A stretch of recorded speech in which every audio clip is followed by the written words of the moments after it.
Buenas, ¿cómo están? Bienvenidos a este vlog más capítulo 4. Y hoy estoy desde casa, así, recién levantada, en pijama, con el pijama dado vuelta. Me voy a preparar un cafecito, algo para desayunar y empezamos este vlog. Bueno, ahora sí, usando taza que me hace juego con la remera. Bueno, muy bien, sorbito de café. Y sí, lo tomo con cucharita adentro, no crecí. Hoy vamos a hablar de esta hoja tan importante para mí del año pasado, de la Feria Mundial del Alfajor.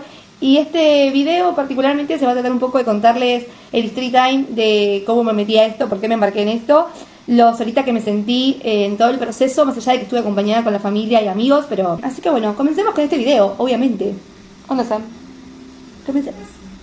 Voy a darles un poco el contexto de por dónde viene esta historia, porque comienza obviamente toda esta idea del blog en aquel 2024, cuando termina la Feria Mundial del Alfajor, en la que me anoté, porque sí, pasé de cero venta, totalmente fundida y sin experiencia en ferias, a la rural, o sea, tranqui. Yo antes del 2020 tenía un negocio en un pueblo de campo, sí, ubicado en Uribe Larrea, partido de Cañuelas, negocio hermoso, gente divina, pueblo que extraño muchísimo. Bueno, llegó la pandemia, que ya todos o muchos de aquí conocerán y han vivido, y tuvimos que cerrarlo. Básicamente que quebró, el pueblo se había encerrado en sí, no nos dejaban ingresar. Piensen que yo soy del AMBA. Entonces el pueblo, obviamente teníamos todos mucho miedo, decidió que nadie ingresara que no fuera del pueblo, o sea, cualquier persona ajena no podía ingresar, y por más que mi trabajo o mi negocio fuera indispensable y yo tenía los permisos para poder ir a trabajar, no pude. Entonces, durante los primeros 8 meses de pandemia, si no me equivoco, pero más o menos ahí, o 6 meses de pandemia, tuvimos que decidir cerrarlo. Y nos pudimos meter aproximadamente, creo que en agosto o en septiembre del 2020, en estas plataformas de delivery digitales. Y ahí trabajamos hasta el 2024. Pero en el 2023 todo empezó a decaer de vuelta. Y nos vimos de nuevo en esta situación de que el negocio ya no rendía y nos estaba empezando a ir como el culis. Y dijimos, bueno, ¿qué vamos a hacer? Ya se estaba casi fundiendo de vuelta el negocio porque ya teníamos muchas pérdidas. Entre que la gente ya no nos elegía tanto para opción porque cada vez había más, y la plataforma se había vuelto muy cara tanto para el usuario como para los vendedores por sobre todo. Había tenido muchas subidas de pronto de comisiones, muchas multas por un montón de cosas que antes no tenían mucho sentido, repartidores que se robaban los pedidos, no todos, pero nos ha pasado muchas veces, mercadería que costaba vender, entonces se ponía fea, no sé, o se nos vencían las materias primas. Bueno, prácticamente fundió, nos quedaban 3 puchitos y 1 millón de deudas. Y en una situación así, vos me dirás, ¿cómo lo resolviste? No sé si de la peor manera, pero por lo menos funcionó. Bueno, ¿cómo lo resolví? Básicamente, en ese entonces, yo durante todo el 2023 intenté meterme en ferias barriales como para tratar de tener más boca de expendio. También me pasaba que yo sentía que no tenía fotos muy profesionales en mi perfil digital de estas plataformas. Entonces necesitábamos que la gente realmente viera el producto en persona, sintiera el aroma, lo pudiera probar o simplemente lo quiera comprar. Y bueno, durante todo ese año no pude entrar a ninguna feria, y gran parte, también del 2024, no pude entrar a ninguna feria de barrio, pues obviamente mi rubro es uno de los que más rápido se agota para tener un espacio en una feria barrial. Entonces cuesta mucho a veces conseguir un lugar o una feria que te pueda dar ese puesto para poder vender y poder estar presentes. Y es así como en diciembre del 2023 me llega la propuesta de parte de alguien muy conocido mío de, che, se viene esta Feria Mundial del Alfajor. Y algo que yo no les conté es que yo en pandemia había desarrollado una línea de autor de alfajores que se llamaba Raíces, que obviamente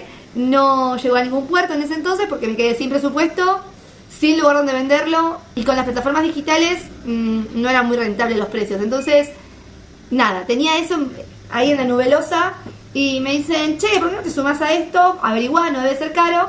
Pero claro, era en la rural y la piba en su vida había tenido una experiencia en ferias. Bueno, sepan quién agarró sus últimos ahorros y los apostó en esa feria. Levante la mano. No me arrepiento, pero fue duro. Fue un camino difícil y acá estamos. Diciembre, donde esta hoja se convertiría en la posibilidad de volver a soñar con tener de vuelta el negocio. Así que si sos emprendedor y estás en esta movida que no sabes qué hacer con tu emprendimiento, tanto estás como yo, prácticamente fundido en ese entonces, o quizás te está yendo muy bien y querés hacer algo un poco más grande, y obviamente nos llena el cuerpo de preguntas. Y las respuestas que le encontré en algunos puntos no eran tan reales. Así que voy a abrir este espacio en este capítulo 4 para poderles contar toda esa experiencia después de esta larga introducción. Pero ponernos en tema eso y que ustedes también en sus casas puedan más o menos darse una idea de que si lo pueden o no lo pueden afrontar. Y voy a aclarar esto, voy a hacer un disclaimer de esto. Yo no estoy aconsejando para nada que te embarques, te voy a contar mi experiencia, voy a hablar desde ese lado y a esos emprendedores que quizás sueñan como soñé yo alguna vez poder participar en algo así. Por otro lado, también es importante saber que toda la data que yo les voy a tirar es la que yo utilicé, que a mí me funcionó, que no soy quien ni tengo ni títulos que avalen nada de todo lo que voy a decir, simplemente es la bajada de cosas que me pudieron decir algunos profesionales de diferentes áreas como para yo tener una idea y poderme ayudar. Con esa misma mano que me dieron a mí alguna vez, los voy a ayudar a ustedes. Y úsenlo si quieren bajo su responsabilidad como una ayudita para poder hacer cuentas, para poder pensar mejor si conviene o no. Y después ustedes me dan en comentarios si tienen mejores opciones para resolver estas problemáticas, porque obviamente todo es bienvenido. Así que comencemos. Entonces, lo primero que hay que tener en cuenta en este tipo de ferias es saber a cuáles nos tenemos que involucrar. Pues obviamente hay que hacer un análisis de mercado de estas ferias. Yo averigüé mucho, tenemos ferias provinciales, regionales, nacionales, etcétera. Para saber si uno puede asistir o no, siento yo que tiene que ver más con la capacidad de producción. Acá dependemos de que nosotros, como emprendedores, conozcamos nuestro límite de producción. Y eso lo vamos a ver en esta feria. Si uno googlea, a veces siempre hay un medio de comunicación que te puede más o menos informar cuánta gente asistió aproximadamente a estos eventos. Si no me equivoco, está la feria, por ejemplo, en Córdoba La Falda. Esa es súper multitudinaria. Para poder ingresar o no, que sería el problema menor en nuestra situación, es el volumen de gente que participa y va a comprar. Yo para esa feria no tenía la capacidad de producción. Quizás para algunas más chiquitas, tu problema es que tenés la capacidad de producción, pero no van tantas personas, entonces de pronto no te es tan rendidor todo lo que te cobran para ir a una feria sola. Y acá es como yo llego a la feria del Campeonato Mundial del Alfajor. Por lo que pude averiguar de esta feria, más o menos iban una cantidad de visitantes que era entre 40.000 y 170.000. Lo que a mí me aconsejaba en ese momento era calcular el 1% de, digamos, el mejor escenario de esta feria, que era 170.000. Que obviamente, por ser un emprendedor súper chiquitito, no podía aspirar a mucho más. Obvio, si pasaba, joya. Pero era muy probable que le vendiera a ese 1% de toda la capacidad de público que tenía esta feria. Yo tenía que vender unos 1.700 alfajores, como teniendo en cuenta que me iba a comprar un alfajor cada uno de esos clientes. Así que en sus casas anoten este pequeño cuadrito. En ese momento los datos que a mí me ayudaron a poder tener una idea más clara fueron los siguientes. Durabilidad de esta feria duraba 3 días. En agosto feriado largo. Yo ya había ido 2 veces como visitante y la verdad es que movía mucha cantidad de personas, así que eso me dio un poquito más de confianza. Después, una vez que fui a pagar el puesto, me comentaron que la feria duraba 9 horas, así que teníamos 27 horas en total para vender 1.700 alfajores. El valor del stand en ese momento yo lo había abonado en efectivo y me había salido 423.600 pesos. La verdad es que para ese entonces era mucha plata. Era una inversión que por más que fuera un emprendedor, era fuerte, era fuerte.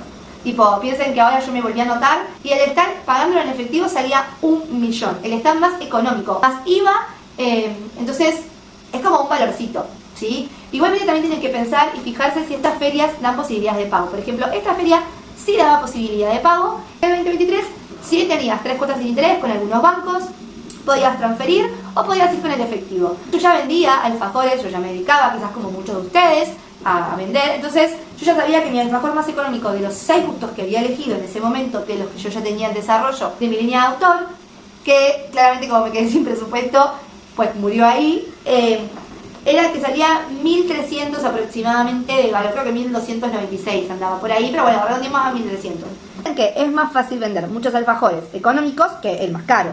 Obviamente que en toda esta historia siempre hay un promedio y la gente después compra uno más caro, uno intermedio, uno más barato.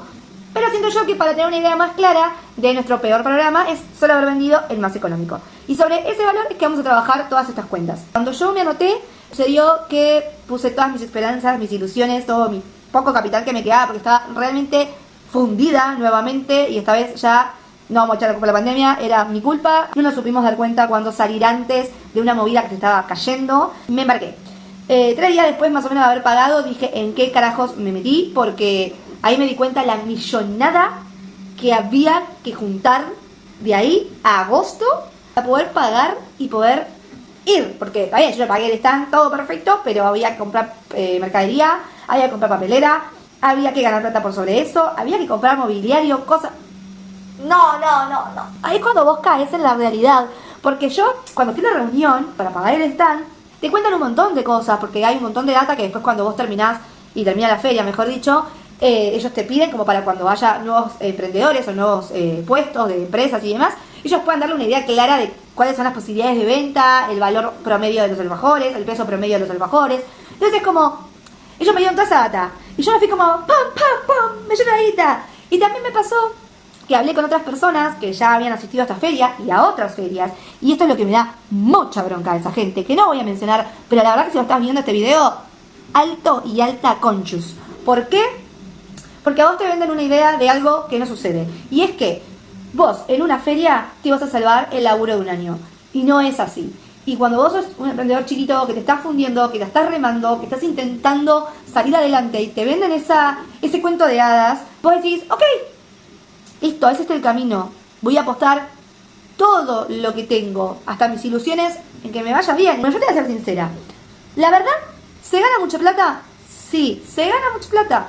No te salvan la vida. Y son dos cosas muy diferentes y muy importantes a que vos tengas en cuenta. ¿Y por qué te digo esto?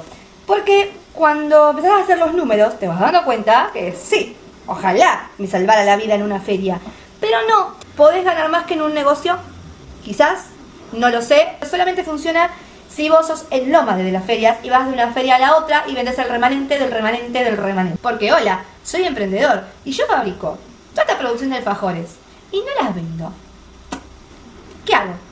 Porque capaz no tengo, como era mi caso, otra boca de expendio donde venderlas.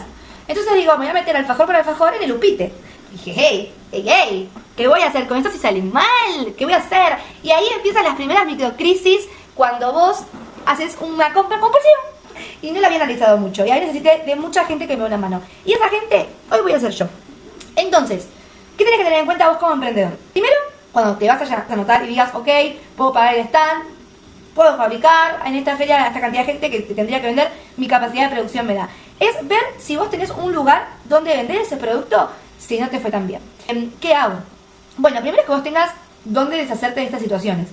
Entonces, puede ser que tengas un puesto de feria en otro lugar, que tengas tu local, que tengas una buena venta digital en tus redes sociales o en tu página web.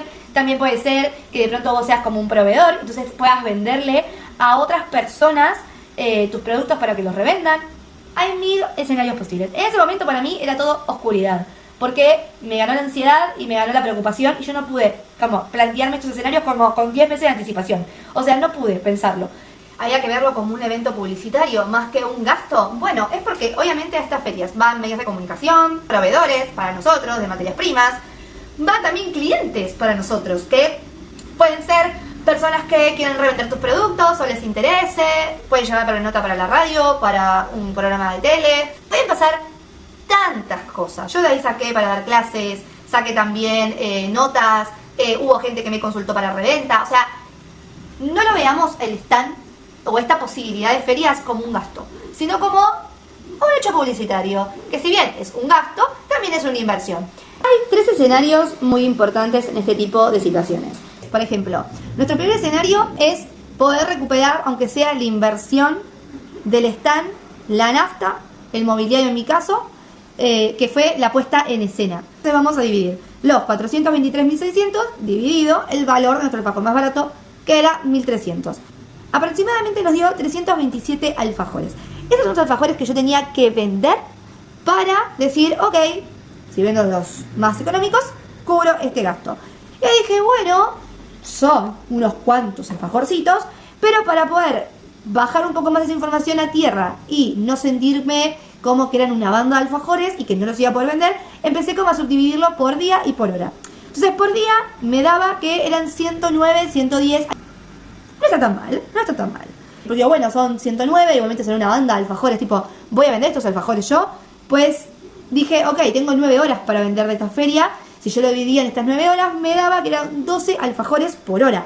O sea que serían 12 clientes por hora que compran un alfajor. Ahí empecé a tranquilizarme, porque dije, ok, no es algo tan complicado de vender. Quizás el stand lo recupero. Pero hay que hacer números muy finos, entonces, Bueno, vayamos al segundo mejor escenario, que es el de salir hecho. Salir hecho siempre es, cubro toda la primera parte que les comenté, más el costo de producción de todos los alfajores que yo quiero llevar, que en este caso eran 1700. Y para ese escenario me daba que yo tenía que vender aproximadamente unos 700 alfajores. Decís, bueno, ok, no es tan grave, los puedo llevar a vender. Lo mismo, hacemos este número dividido la cantidad de días y nos va a dar un cierto número por la cantidad de días. Después, lo mismo por hora, y así fue como yo más o menos iba viendo si me resultaba rentable o no. Y nuestro mejor y último escenario es, obviamente, llevarme ganancia. Ese siempre va a variar, porque va a variar en lo que uno quiera ganar sobre el producto en sí. Que después más adelante veremos ese tema de costos, como para que ustedes tengan una idea cómo calcular y cuánto ponerle de ganancia, etc. Encima, para tener este mejor escenario, solo yo tenía que pasar la barrera de los 700 alfajores. Que no era tan grave. Realmente, haciendo las cuentas y la gente que se movía, capaz en un día y medio llegaba a cubrir esa barrera. Por lo menos si la cubría, yo ya estaba satisfecha. Porque ¿qué me pasó? Durante todos estos meses de preparación, yo me sentí muy mal. Y probablemente esto le pase a mucha gente. Yo me terminé endeudando con un montón de personas. Pedí plata prestada a un montón de gente. Porque cuando vos estás sacando estos números, te das cuenta la cantidad de guita que tenés que poner arriba del stand. Me salió como 2 palos y pico comprar mercadería, comprar obviamente vidrios, espejitos, copitas presentadoras, bueno, todo lo que necesitaba para armar un stand y presentarlo. Entonces era viví pidiendo plata prestada porque, como les conté, estaba fundida, no tenía un mango y me embarqué en esta. Y de mil amores me lo quisieron prestar y sabían que si no me iba bien yo se lo iba a poder pagar o devolver en cuotas. Y eso es como muy importante, tener una red de apoyo atrás que te ayude a vos a sentirte seguro en esos pasos. Ahora sí, toda la experiencia la viví cagada del miedo. Por más que la gente no te diga nada, por más que te vaya no del todo bien, la pasás como el culo pidiendo plata prestada. Ni me quiero imaginar con la presión de haber sacado un crédito o un préstamo. Y yo ya vendía el alfajor 701, ya había tenido que ser un gramo de ganancia y todo eso que había pedido prestado ya lo había cubierto. Ahora el tema era realmente ver si esto nos salvaba el año. Si esto de pronto en una feria yo recaudaba lo que recaudaría en un año de ganancias en un local en la calle, en un puesto de feria de barrio, vendiendo digital por redes sociales. Lo que pasó es que viene el ego de uno y fue decir, pará, yo puedo hacer en este tiempo 2500 alfajores. ¿Por qué? Porque sí, porque dije, ¿por qué no? ¿Por qué no? Yo estoy segura que le voy a vender a más del 1%. Yo la verdad que llegaba a 2500 alfajores a producir a mano, porque yo no tengo nada más que una KitchenAid, una Arno de hace 40 años más o menos, y mi gana de querer trabajar, porque después rellenar, bañar, envolver, todo eso era a mano, no había maquinarias, o sea, ¡pum! Había que hacerlo. Cocinar en un pauna de 4 bandejas. No había otra cosa. Tenía 12 bandejas para cocinar y tiempo. Nada más. Cortante de tapitas, 1 de la medida con la que iba a trabajar. Y fue como, yo llego a 2500. Así que si esta gente vendió 2500 en promedio y yo llego y me dijeron que tenía que vender 1700, ya está. Estoy solucionada. Pues bueno, no. O sea, vendí. Pero me mandé un par de cagadas en el medio. Y ahí perdí. ¿Qué decirte? ¿Perdí plata? Sí, perdí plata. ¿Me llevé ganancia? Sí, me llevé ganancias. Pero no como yo esperaba. La realidad es que le vendí ese 1%. Terminé vendiendo 1700 alfajores, pero llevé 2500. Y si bien gané plata, no gané toda la plata que yo quería, porque piensen que me quedaron unos cuantos alfajores en el medio por vender. Lo bueno es que había recuperado el costo y había podido devolverle a todo el mundo que me había prestado la plata. Y para el momento en el que esto pasó, realmente yo vendí más de lo que vendía en un año. Sí, o sea, estaba fundida, prácticamente no vendía ni 5.000 pesos a la semana. Me hubiese gustado decirles hice sold out y haber tenido ese escenario. Si yo hubiese hecho caso, quizás lo hubiese llegado a tener. Y quizás no me tendría que haber metido en otra feria grande, que fue la de Rawson, para poder ayudarme a vender estos alfajores, porque como les dije, no tenía un plan B en esta historia, no tenía dónde venderlos. Para este entonces, por suerte, un mes después de esta feria, logré meterme en una feria de barrio en la que pude después abrir mi pequeña tienda y hoy estoy trabajando ahí. Me ayuda mucho a poder costear toda esta producción porque esta vez no tuve que pedir prestado, esta vez tenía ahorros y esta vez lo pude costear yo sola y el negocio a esta movida. Entonces, como que las cosas van cambiando y eso estoy muy agradecida. Por eso les digo de verlo como una inversión y no como un gasto. Porque yo fui sin un mango y volví con algo, con una nueva esperanza, con un nuevo proyecto, con nuevas posibilidades. Entonces fue un balance positivo, pero sí siento que la gente miente mucho sobre eso y después vos te encontrás con que hay muchas cosas que cubrir, muchos problemas, y no es tan real, no es tan real como te lo cuentan, no es tan real como te lo pintan. Y esto que te estoy contando es la realidad. Si se vende bien, si tenés suerte, te vas sin nada. Si tuviste la suerte que tuve yo, capaz te llevas ganancia, pero te llevas un par de muertos encima para ver qué haces con esa mercadería. Y también hubo gente que no le fue tan bien, de que capaz habrán llegado mucho menos que yo de ganancia, o quizás llegaron solo a cubrir los costos. Y ahí ves la realidad de esto. Si te vas con buena plata, sí, seguramente vas a recuperar el costo de haber hecho toda esa inversión, pero no te salvas la vida en una feria. Probablemente te vaya excelentemente bien si te dedicas solo a vivir de eso, y que tu venta a clientes externas a la feria sea como ese puchito extra del mes. Ahí sí. Ahora también otra cosa que me pasó,